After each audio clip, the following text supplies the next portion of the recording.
কথা বলার জন্য। ঠিক সেই মুহূর্তে আমার দেবিদ্বারে তিনজন তরতাজা মানুষ কিছুক্ষণ আগে মৃত্যুবরণ করেছে এবং তাদের এখন জানাজার প্রস্তুতি নিচ্ছে এবং এটি দেবিদ্বারের প্রতিনিয়ত ঘটনা। বাংলাদেশে কোন জাতীয় সংসদে বৈষম্যবিরোধী ছাত্র আন্দোলনের অন্যতম নেতা এবং বর্তমান সংসদ সদস্য হাসনাত আব্দুল্লাহ তার এলাকার একটি রাস্তা প্রশস্ত করার দাবিতে আবেগঘন বক্তব্য দিয়েছেন। 15 এপ্রিল 2026 সংসদে দেওয়া এই বক্তব্য তিনি বলেন, যাতায়াত এবং যেটা দুইটা উপজেলাকে ব্রাহ্মণপাড়া, বুড়িচং এবং দেবিদ্বারকে সংযুক্ত করেছে, যেখান থেকে চিটাগং থেকে যদি আপনি সিলেটে যেতে হয় অথবা সিলেট থেকে যদি চিটাগংয়ে আসতে হয়, একমাত্র রাস্তা যেটা মাত্র মাননীয় স্পিকার 18 ফিট, এই 18 ফিট রাস্তা দিয়ে প্রত্যেক দিন এটা মৃত্যুর মিছিলে সেটা পরিণত হয়েছে। দেবিদ্বার বুড়িচং অংশটা প্রত্যেক দিন মৃত্যুর মিছিল।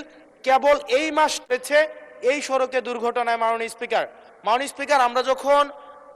আমরা যখন মন্ত্রীদের মহোদয় বা প্রশাসনের সাথে কথা বলি, এটা হচ্ছে এক ধরনের প্রশাসনিক জটিলতায় আজকে দীর্ঘ 10-12 বছর এখানে কোনো ধরনের কাজ হচ্ছে না।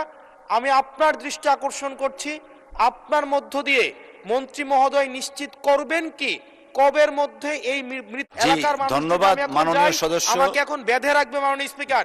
আপনার মাধ্যমে মন্ত্রী মহোদয়কে যদি আপনি একটা রুলিং দিতেন এই বিষয়ে যেন উনি যথাযথভাবে ব্যবস্থা নেয়। আমি ভিক্ষা চাই এই সংসদের কাছে, এই রাস্তাটা 10 লক্ষ মানুষের প্রাণ বাঁচাবে মাননীয় স্পিকার। আমি আপনাদের কাছে ভিক্ষা চাই এই রাস্তাটাকে প্রশস্তকরণের জন্য দ্রুত এটার আপনারা ব্যবস্থা নেবেন মাননীয় স্পিকার। ধন্যবাদ মাননীয় সদস্য। আপনি 71 বিধিতে একটা নোটিশ প্রদান করুন, সেটা সবচেয়ে অ্যাপ্রোপ্রিয়েট ওয়ে। তখন মাননীয় মন্ত্রী জবাব দিবেন, আপনি সংশ্লিষ্ট মন্ত্রী যখন জবাবটা দিবেন, it will work upon the procedure. News Bangla 29।